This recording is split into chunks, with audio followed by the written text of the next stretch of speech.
Good morning, ladies and gentlemen. It's an absolute pleasure to welcome you to this November installment of our Wisdom Wednesday. We are very excited to join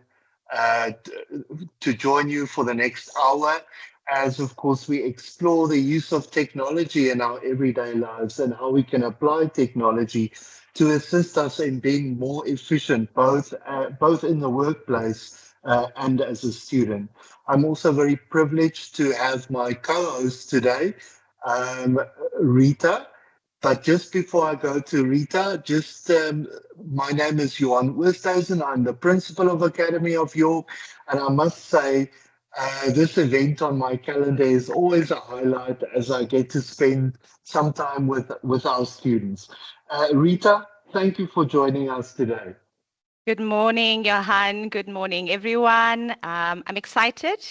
I'm curious to learn about this new technological efficiency in AI today, but also to share some thoughts and some feelings as to how, it will help us, So as much as it's curiosity, it's also a learning stage for a lot of us.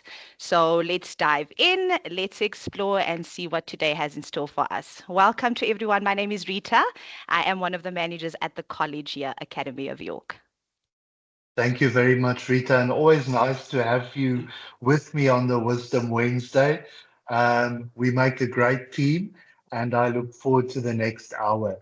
So, the program for today is in looking at the digital age and what technology can do for us in our everyday lives. I think everybody in our audience today, sort of understand the technology or understand the impact that has technology has had on our lives. We use technology for so much these days, and we are also using AI in various forms, and we don't even think about it.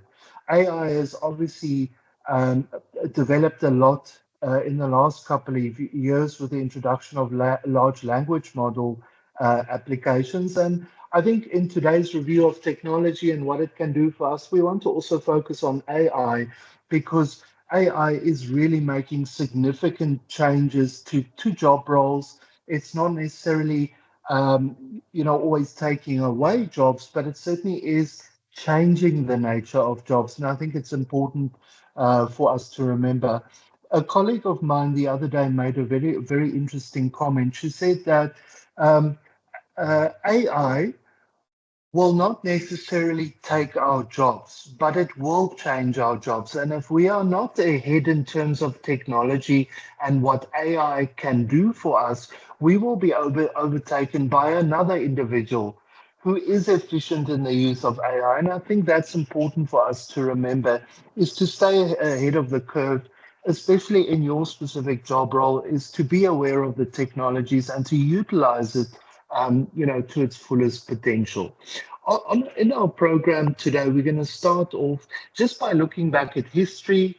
We're going to look at the various industrial revolutions since the first one, just to understand where we have come from, because that will give us a good indication of where we're going. We also want to look at the idea of technological efficiency. How can we be more efficient in everyday life through the use of technology?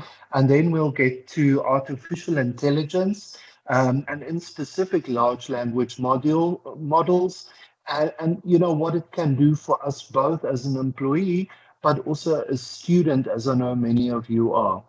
Then we'll look at practical examples of using AI at work and also practical examples of using AI as a student in a fair and transparent manner. And then finally, I'd like to just end off by providing some guidelines and some tips on how we can embrace AI.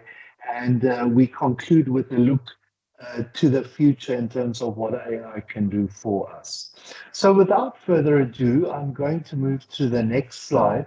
And as I said, we need to go back in history and just review where we have started so that we have an idea of where we are going and also just to reflect on some of the significant milestones we've achieved since the first industrial revolution, with the introduction of steam power and mechanical systems, like, for example, the weaving loom. This was absolutely, for the time, or at the time, this was absolutely revolutionary. We saw the advent of steam trains, and this changed life in a lot of ways, in that you could get from A to B quicker. A journey that would have previously taken you months could now be concluded in some days. And obviously, steam power also introduced a lot of machinery, from a production point of view. And that sort of, gave rise to the consumer goods industry and, the many products we have available to our disposal today. A next sort of significant step in our history was, of course, the mass production line, and Henry Ford is a very good example. Henry Ford and his introduction of the production line and the assembly line, and how this product could move from point A to point Z. And in that process, everybody added their little bit, added this part, added this feature to the product, so that we had a finished motor vehicle at the end of the production line. This was, of course, amazing. And we know that those production lines have become so technologically advanced and often operated by robots independently. So, and obviously with that, electrical energy as a source of, in order to power the machines and the production line. And this was also revolutionary, because now we were able to produce products much faster. In terms of the labor market, people could focus on defined skills and improving particular skills, and they all had their part to play in the production line, as it were.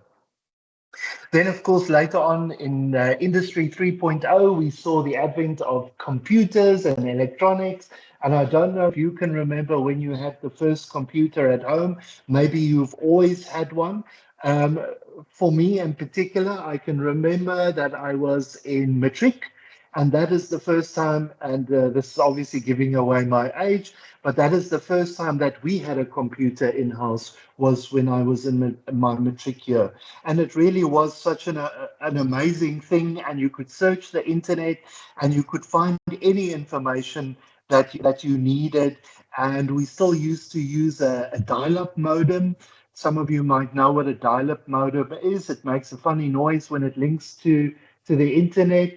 And it really was the most amazing thing. And when I studied, obviously in the subsequent years, I had a computer which I could use to do research. In saying that, I know that some of you have always known computers since you were born. So it is amazing how society has evolved. And then later with Industry 4.0, we saw cyber physical systems, a whole network out there, with the concept of the Internet of Things, where everything became connected.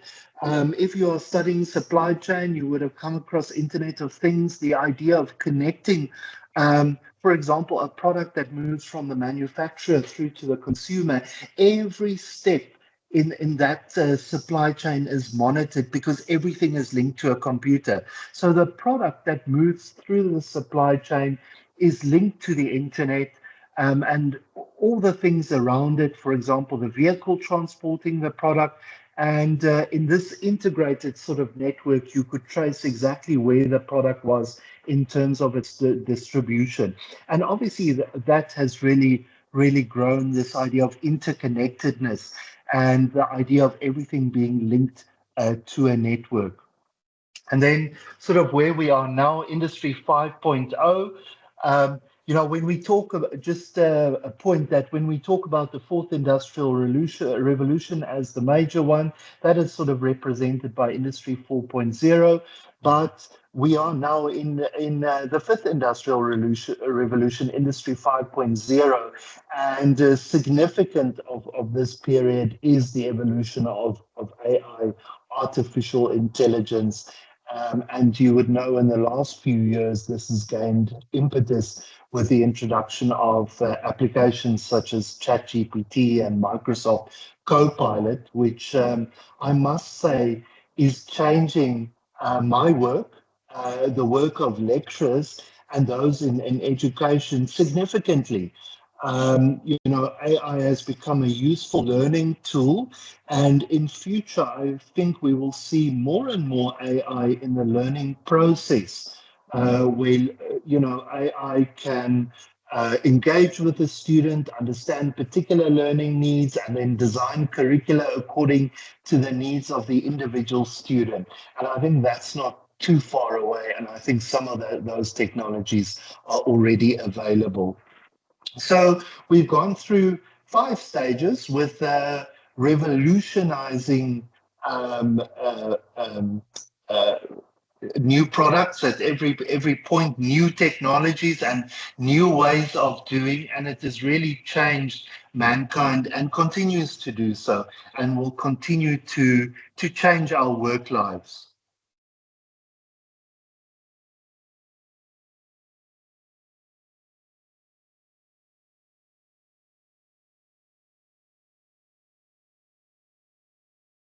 Just a note there, Johan, there's no sound.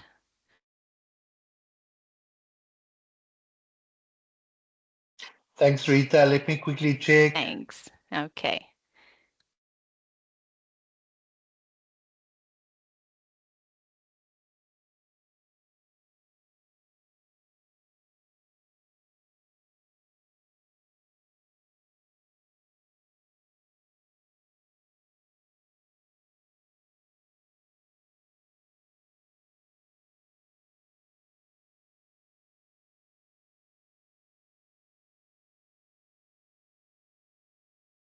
Nothing, Rita? Nothing as yet.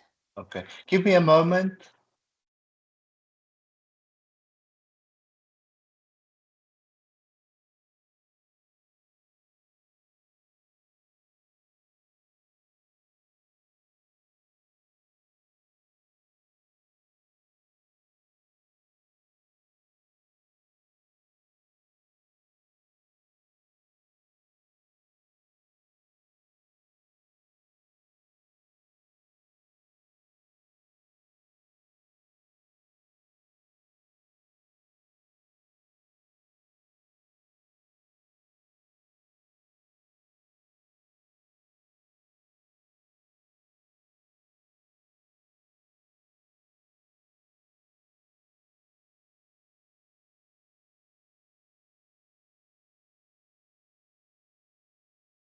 Apologies, everybody. I seem to have a sound issue on my side.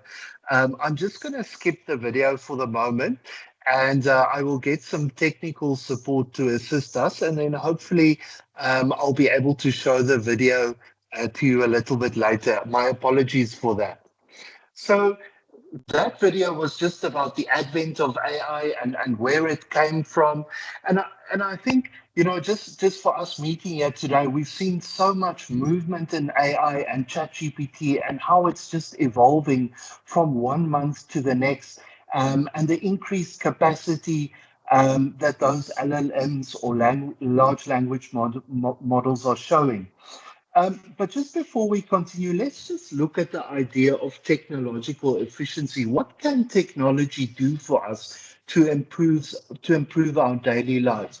So one aspect there is the automation of routine tasks, things that are repetitive and that we have to do over and over. So we can use AI to assist us with that. And it's often referred to as workflow management, in that many applications will have a workflow function that can initiate automatic functions and then obviously follow through on it without our intervention.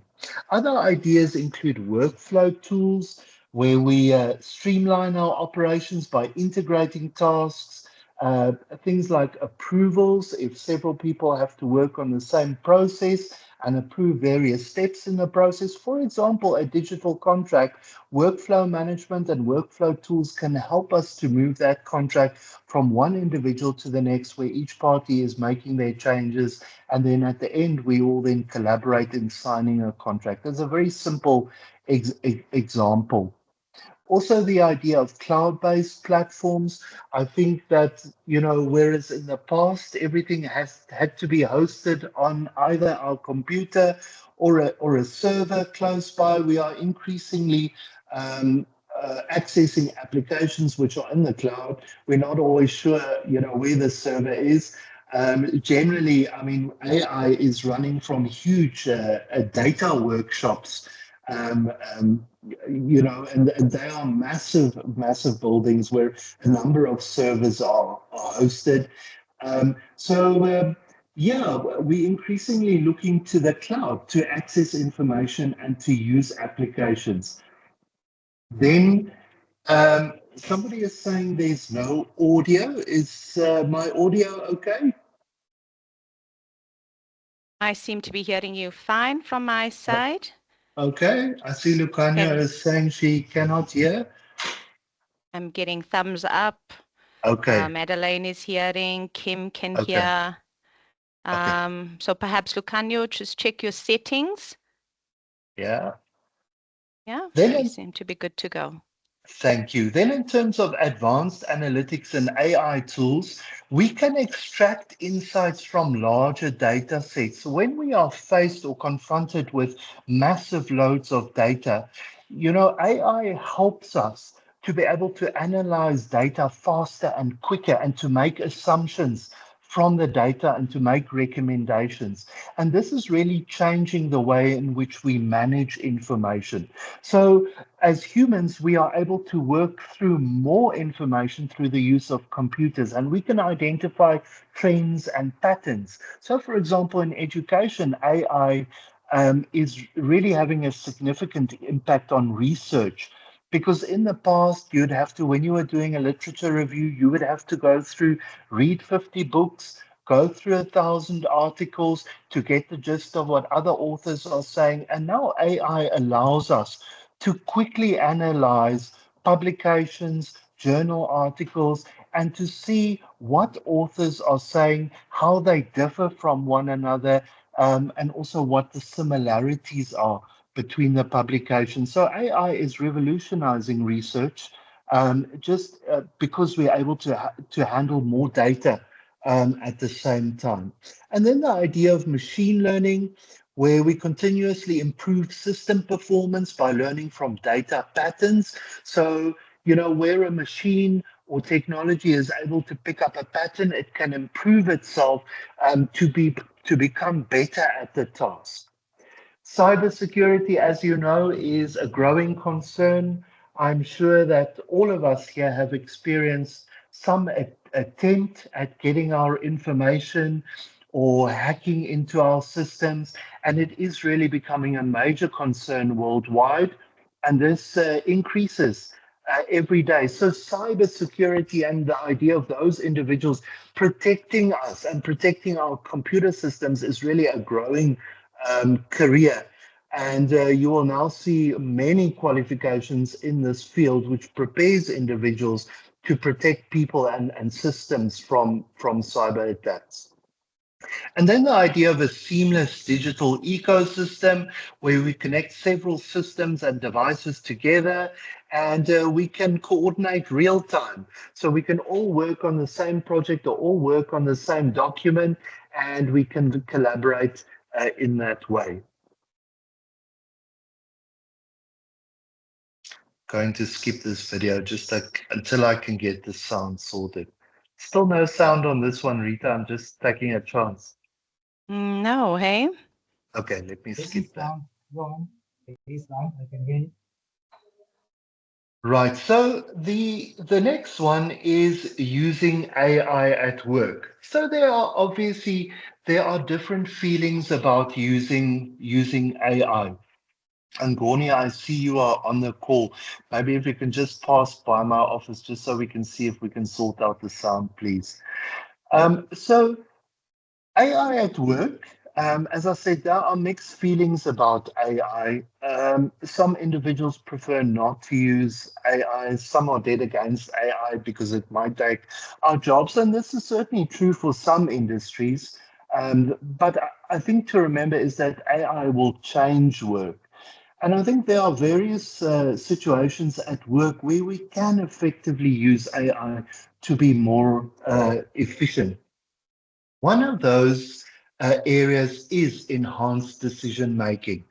So, on the previous slide, I sort of touched on the idea that we are able to work with more data and we can make more informed decisions because obviously AI can process the data a lot quicker.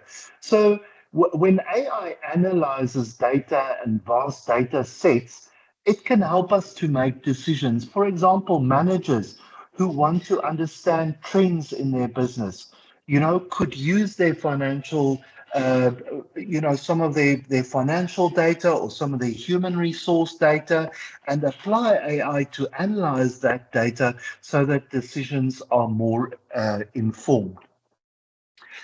And another area that it definitely assists with is in terms of boosting productivity and efficiency.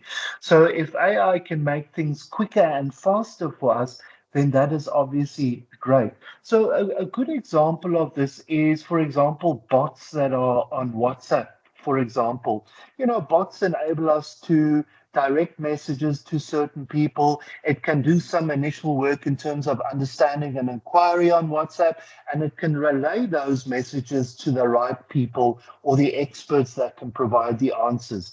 So I think AI can do a lot in terms of improved communication and also customer support, boosting productivity and efficiency. I'm going to, Ngoni has just joined me in the office for a moment. If you would just give me a second, I just want to see if we can sort out the sound on the video. Please excuse me just for a moment.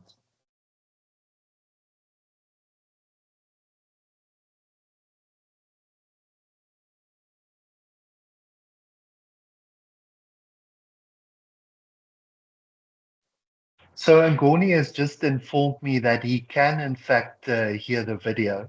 So I just want to test that video again. I do see, is it two hands that are raised? Lucanio, I see a hand from you.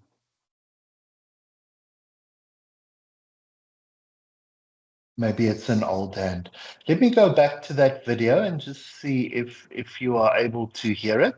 So Ngoni, I know that you are checking in. So there we go.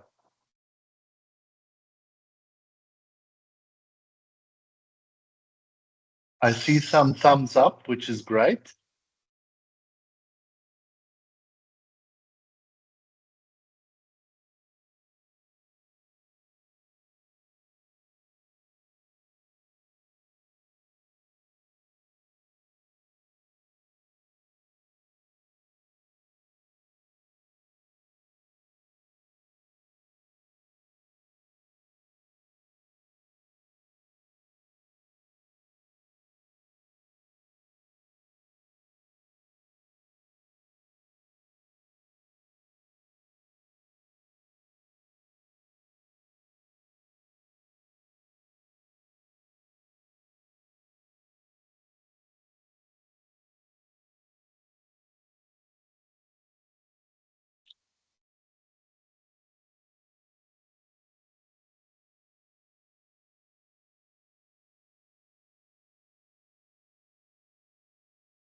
And I think just a very important reminder there of the capacity of humans and their brains and how we can be creative and we can juggle many tasks at the same time.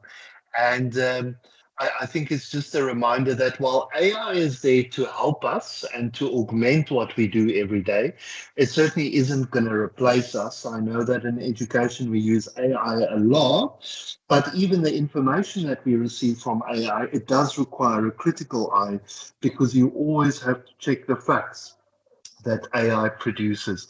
I want to, for a moment, just go back to that previous video because I think that's quite important as well. If I could just see a thumbs up if you can hear that video, or maybe the issue is actually related to this video only.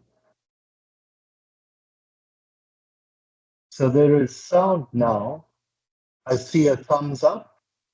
Fantastic.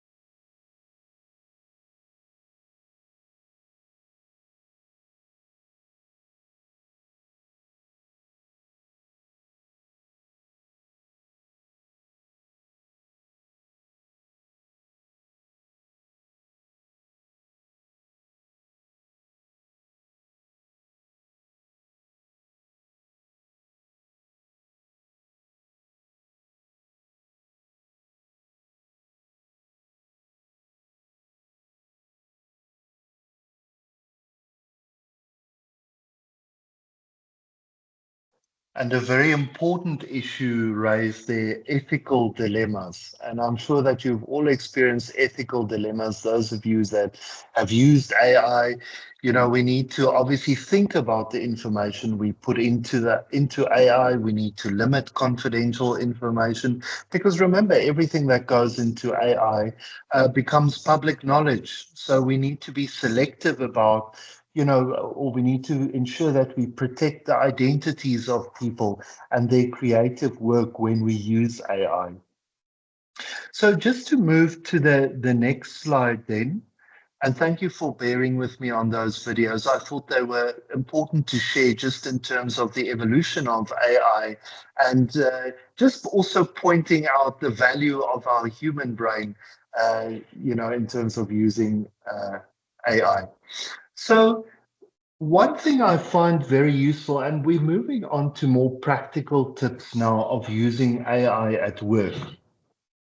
So I think many of you have noticed that, certainly Microsoft in their email function, there are now AI buttons that feature when you write emails or when you respond to emails or when you check emails. So I think it's nice to have that function. Sometimes we are caught for words. We don't quite know how to phrase something, or we need to check up on a fact. And so AI can help us in terms of drafting and sending emails. I'm saying that, but do be careful, however, because what I said earlier is that AI's output is not always correct. So you need to be an expert in what you are saying, and you need to check the quality of the output being delivered. And then also just be sure that you amend the email or the output so that it's your own words. AI often uses words that we won't generally use in everyday life. And those are the words to look out for because I must be honest, when I receive an email, working with AI quite a bit, checking facts on AI, checking student submissions, for the fair and transparent use of AI, I can generally pick up when somebody has responded to me using AI. So I think you need to put your personal touch in your emails. Please do not rely solely on AI to respond to your emails. I think that's very dangerous, and you run the risk, of being seen as somebody who's copied information from AI and sent to another person. And I'm sure that you can understand that your sender will be quite upset to know that you had no personal involvement in writing that email. So I'm saying use caution, but I am encouraging you to use to use AI in email to correct sentences, to assist you with punctuation, to check on certain facts. Remember that AI, don't use it as a fact-checking mechanism, I should say, because remember, you need to be able to distinguish between what is truth and what is fact and what is not. So make sure of the content that you are using from AI. But I do think it has a place in emails. It also has a place in terms of analyzing a lot of content that you may have received on email, but use with caution so that you remain authentic in the emails you write. You use the language that you would normally use at work so that that email belongs to you. In terms of writing reports, I think AI can do a lot for us. An example is if you have to produce a report on, for example, production statistics in your department, or things like human resources records that need to be analyzed, then I think it's useful to use AI to help you to analyze the information. But, and I said this earlier, do be careful about the identity of individuals, their identity numbers, and so on, because remember, that will stay in AI's artificial intelligence, and you don't want to be sharing any confidential information on AI that can be linked to a particular individual or a person or a business. So, be careful about the information you place into AI. But I am saying that it has a place in report writing. Often we find it difficult to determine, what are the various paragraphs of our report, how should we structure the report. And it's nice to be able to ask AI, can you suggest a template?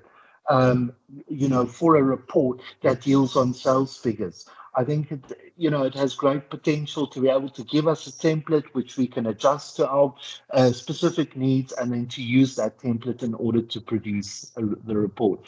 Those, some of you may be aware or not aware that AI can also now, produce images. And I must say that's been great, because sometimes, we try to paint, we try to explain something in a graphic or an image.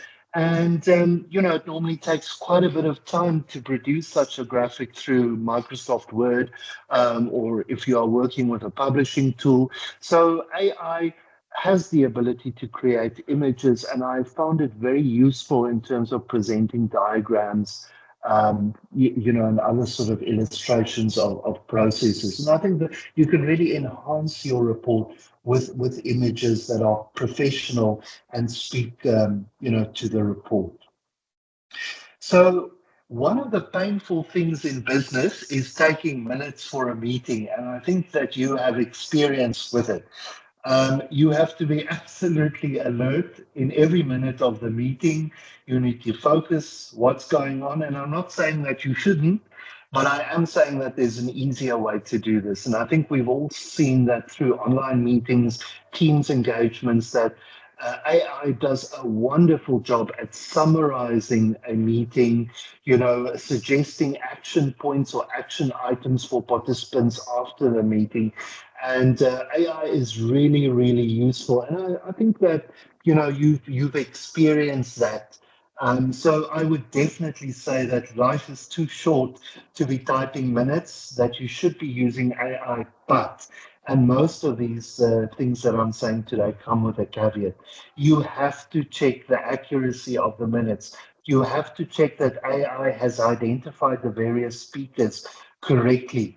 You have to, if it's too long-winded, you're going to have to tone it down and summarize and shorten it, so that in the end you have accurate minutes of a meeting. So don't rely solely on AI to produce your minutes for you, but do use it as a tool, to do minutes. Personally, I use AI a lot.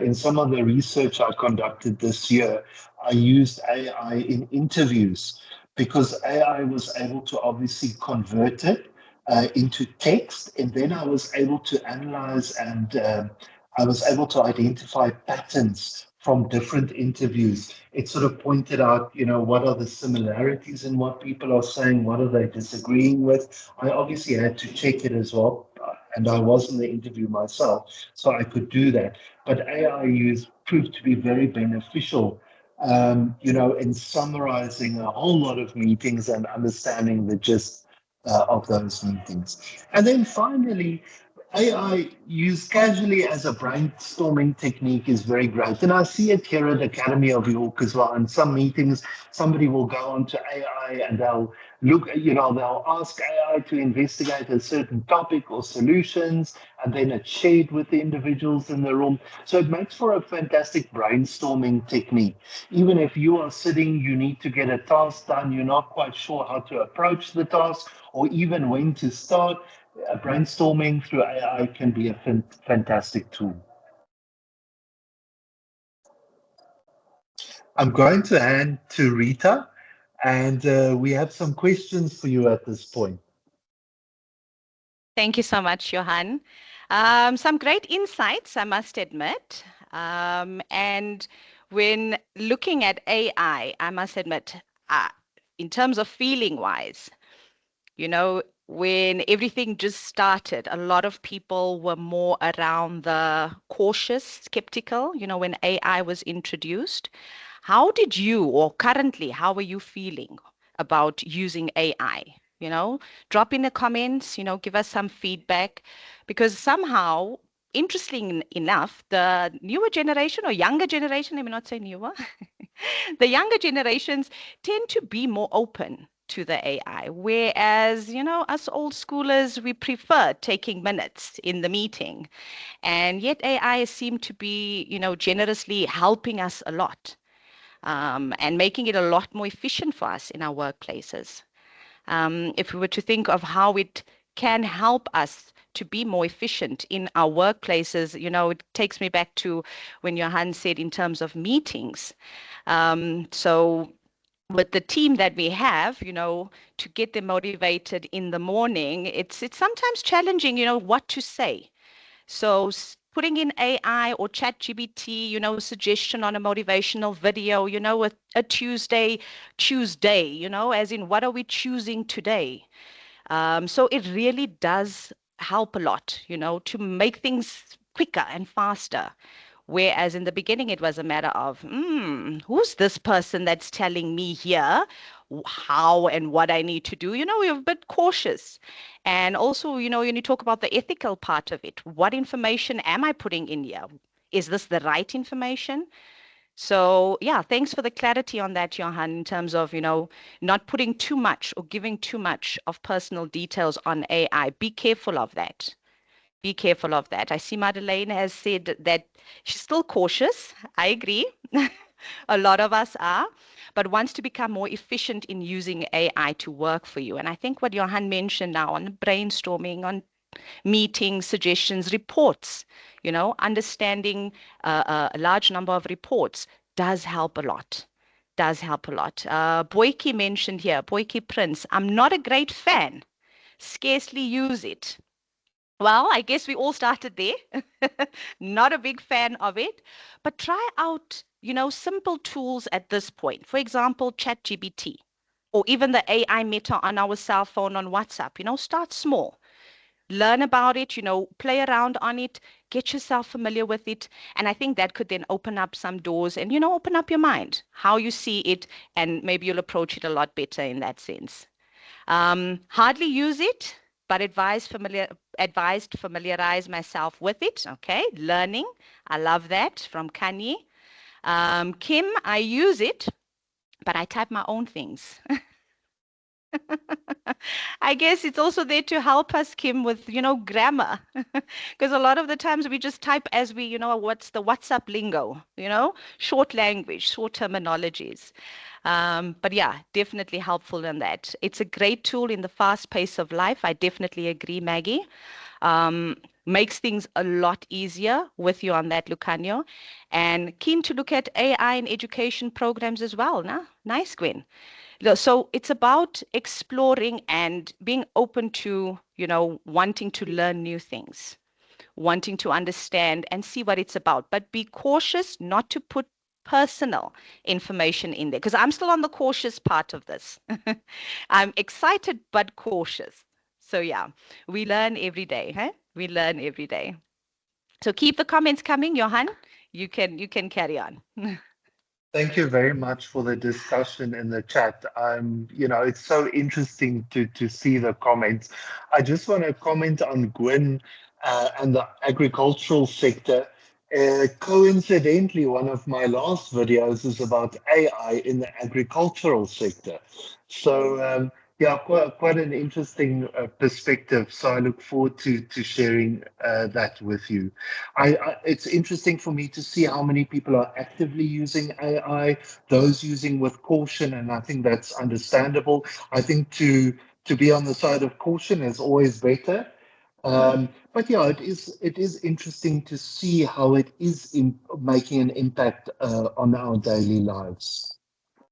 So using AI as a student, I know that many of you, if not the majority, are students, and AI is changing a lot. It's changing a lot of the things that we do in education. Previously, I mentioned how useful it was in terms of research. Um, AI does a fantastic job at looking at data and summarizing data. And I think for you as a student, there's definitely benefits. If you get stuck with something and you want to ask a question in AI, it's an assignment question, you don't quite know how to tackle it. AI is an amazing tool, but, and I think this is again to the caution side, always be aware and evaluate the output of AI and make sure it's correct. And so use your common sense in terms of the language, the output, what it is saying, and obviously you need to make decisions and you need to change and you need to make it your own. But the idea that there is 24/7 study assistance now with AI. From a personal point of view, I'm a Microsoft Copilot fan, but I know many of you like ChatGPT, and obviously there are other variations of. There are so many variations of AI and LLMs available. Improved writing and communication skills when you want to check the spelling of a word, when you want to check if your punctuation is correct. Amazing assistance you can get from Chat GPT and similar tools. It does mean also that AI is enabling us to make learning more accessible to more people. And previously learning was not available to many individuals either because of their geographic location or infrastructure. And I think AI is just an amazing thing in terms of, developing yourself and having access to information. And it can help us a lot. And I see somebody has commented in the chat that it's great for them in their daily lives. It's reducing stress, and I agree, it can help to reduce stress and help to build confidence in our own abilities because once we've tested ourselves on AI, we know we were on the right track.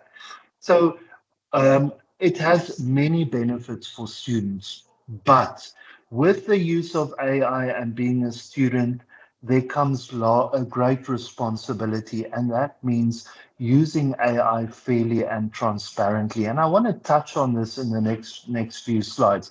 AI is amazing, but the moment you are copying work directly from AI and submitting it in your assignments, and you become too reliant on it, it actually can become a problem. Well, firstly, plagiarism, as you know, is not permitted, and so you always have to make sure that you use AI's output responsibly.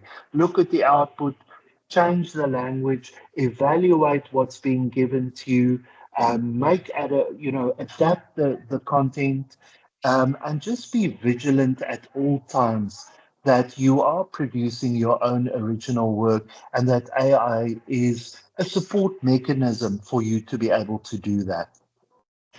Some of the amazing tools that are available just in that first block to the left are some of the common AI tools that we are all familiar with, Gemini, ChatGPT, and I said MS Copilot is one that I prefer. But then just some guidance in terms of referencing. Zotero, you know that referencing is a technique that you develop over many years. And it really takes a lot of practice to get referencing correct. So Zotero is a fantastic tool that you can use to reference. I use it, in my own studies as well. So Zotero is is a way for you to collect data.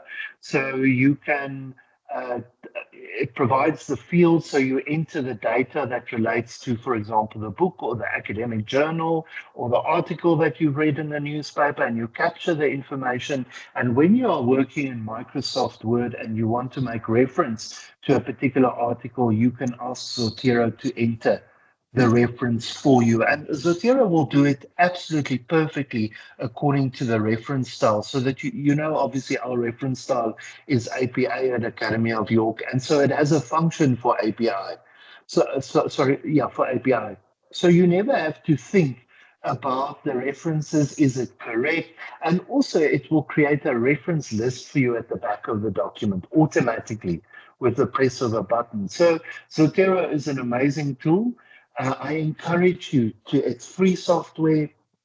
Go and open, create a user account and start using it. And the magic thing as well, if you are looking for content on the internet, Zotero has a function where you can just be on a web page and tell Zotero to pick up the author's detail, the year, the web page name, and it will pick up all of that information automatically for you. It will store it in Zotero so that when you're doing your assignment and you're referring to a particular research article or a book, you can make reference to that book, press a button, choose the author or the web page, and it will insert the reference for you automatically.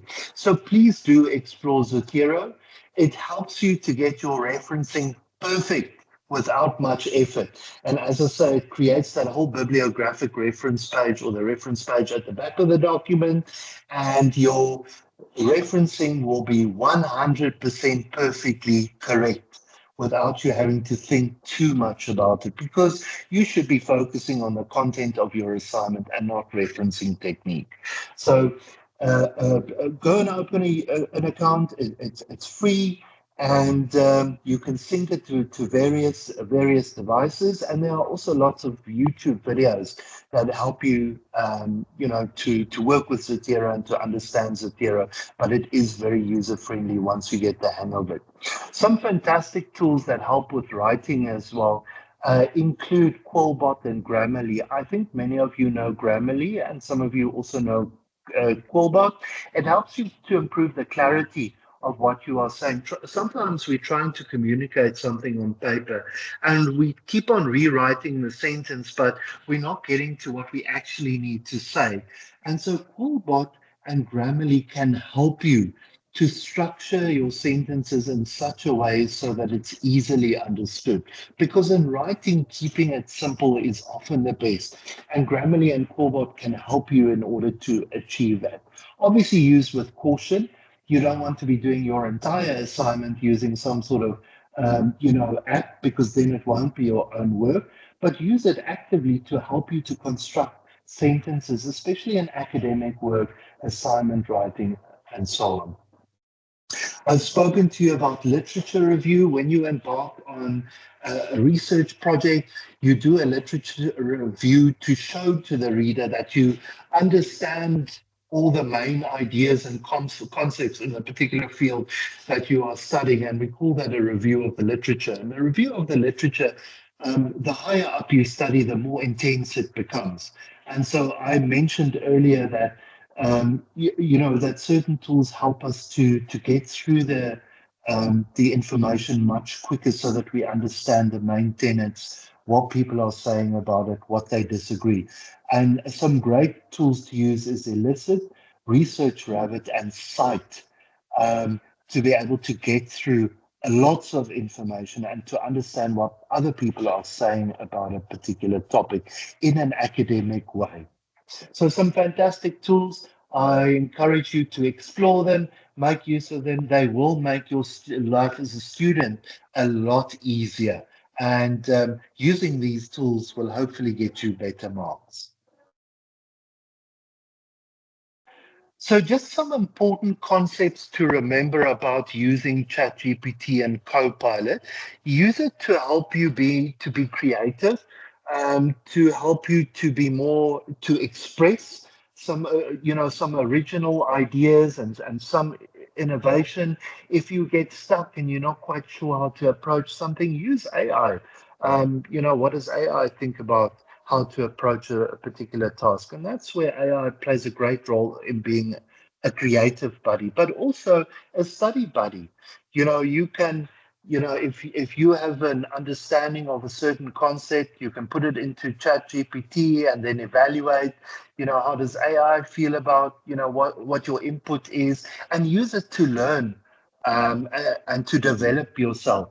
So use it as a study buddy, and then also as a feedback buddy. If you've done some writing and you want to see, what's AI's feelings on it, put your writing in and ask for advice. What did you not cover? What should you be covering? So absolutely use AI in academic work. It is a tool to be used, but it is a tool to be used obviously fairly and transparently, and do not copy from AI. So just some do's and don'ts that I think we need to cover in terms of using AI. There's some do's and don'ts, and you can work through the list. Um, Obviously, read through the slide, but I like some of the ideas here of the do's. I mean, find out whether or how AI tools can be used for each assignment before starting. In other words, check with your lecturer if they're okay with AI and how AI can be applied, for a particular assignment. And then hopefully your lecturer is going to point to the ideas of it being a study buddy, helping you to be creative, and so on. Um, you, when you are using AI and you're using it verbatim, in other words, exactly what AI says, do reference it. And you can just ask AI how to reference, how to reference itself. Um, but you don't want to rely too much on AI references in your assignment because um, you're going to be leaning much, you might be leaning too much to AI and not using other original works in your writing. So use it at the right time and the right amount of it. Use AI as a prompt for an outline. I like this idea. And then often there are words or concepts that you need to digest and understand further. And so it's useful to use AI to help to understand a particular concept or a point. Brainstorming, we've discussed, asking it to help you to rephrase something. And then the advice is that if you are using AI in your assignment work, is that you save your prompt and that you reference it so that if you are asked about your source and about AI, that you've got evidence of the AI output and the prompt meaning what you put into the question box, for the AI to respond to. Definitely don'ts are generally using AI when it's particularly forbidden. Um, in my current studies, there are times at which AI is completely forbidden and you're not allowed to use it. So be aware of those, those exclusions. Use AI tools without acknowledgement. Acknowledge that you are use it. Be open and fair about and transparent about it. Copy an AI output we've spoken about. It is not acceptable. Trust AI to do critical checks for you on facts and sources. Be careful because AI will not always give you accurate information. So you have to discern between what is fact and what is not. Uh, Share any personal information we've discovered and use AI tools when original content is being expected. So make sure that you use AI responsibly, using it to develop your own thinking. You are getting frameworks for analyzing information. You're using it for guidance on how to structure something, but don't use AI verbatim and rely solely on AI for the production of your assignments. It's both, it's a problem because it's plagiarism. And secondly, remember that you are doing yourself an injustice. You're supposed to be learning while studying, and the only way you can learn is if you critically engage with the subject material and, make it your own and have a full understanding of what you are studying. If you're using AI, then you are taking it. If you're using AI verbatim and relying solely on AI, you are bypassing that and you're not learning. And so that's important to remember that in the end, it's an injustice to yourself.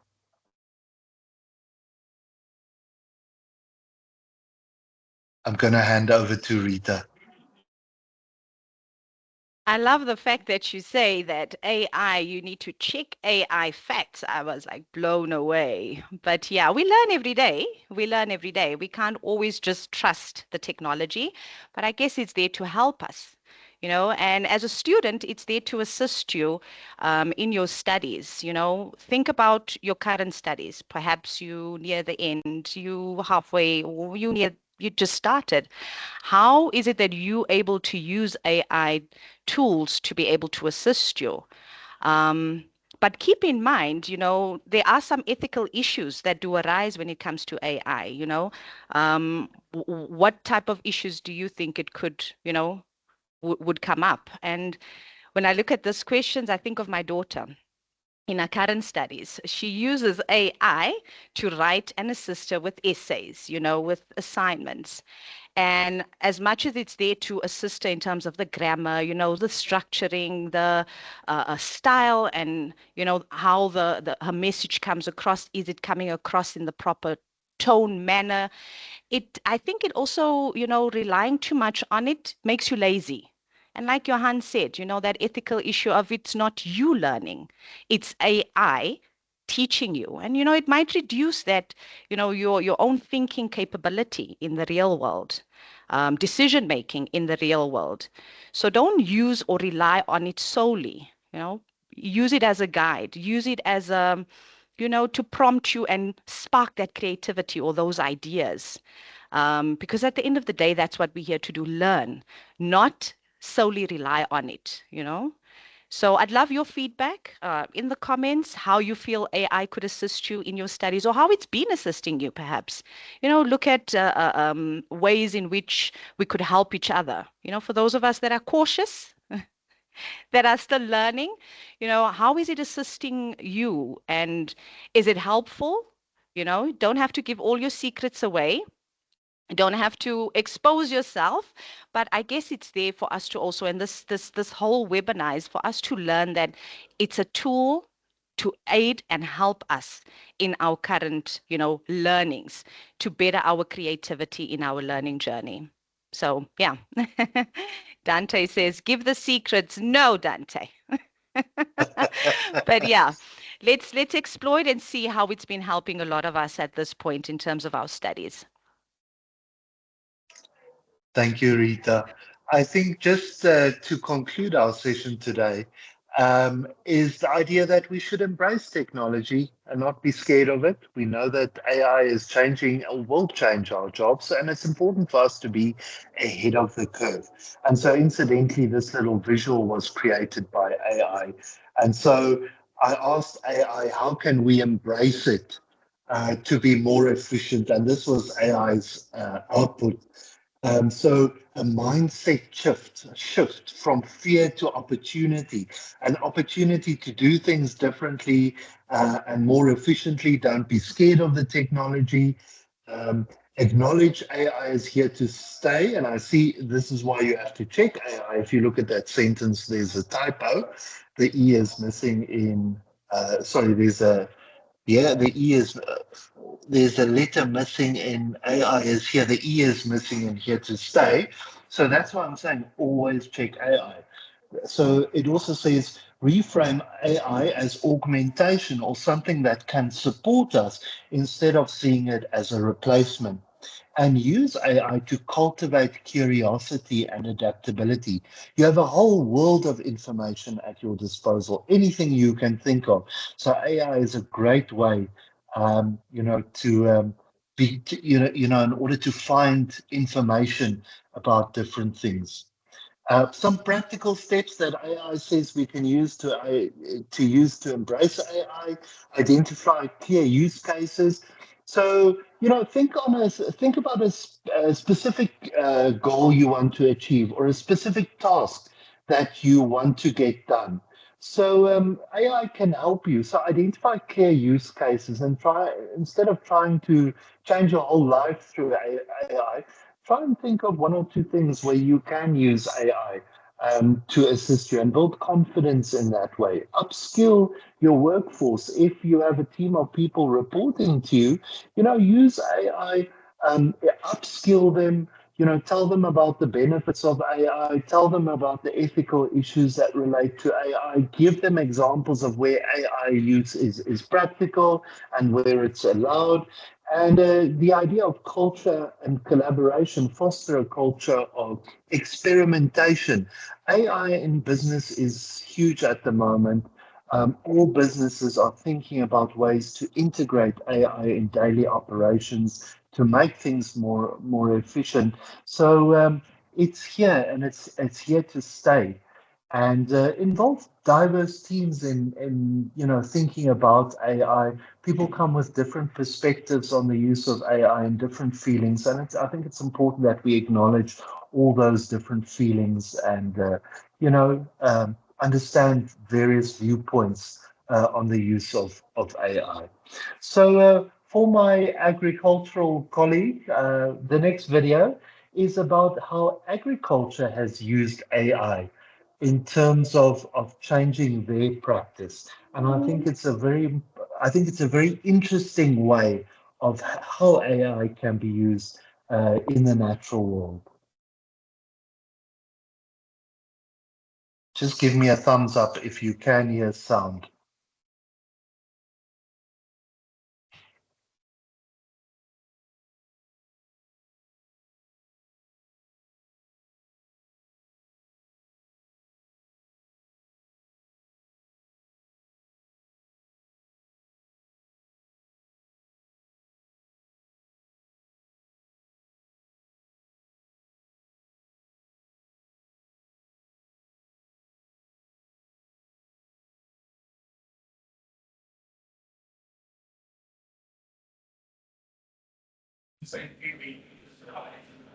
Yeah, just some people need can use a hospital inside you assist the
Interesting to see how AI has made an impact on farming and agriculture, and something we don't often, think about in terms of, the use of AI.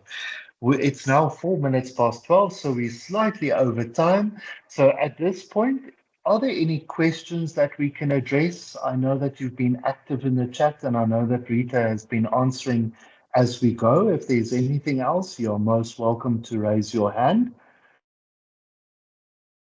Then I'm going to reflect on what we've covered today. We looked at Industrial Revolution. We looked at Industry 1.0 right through to where we are now with the use of AI.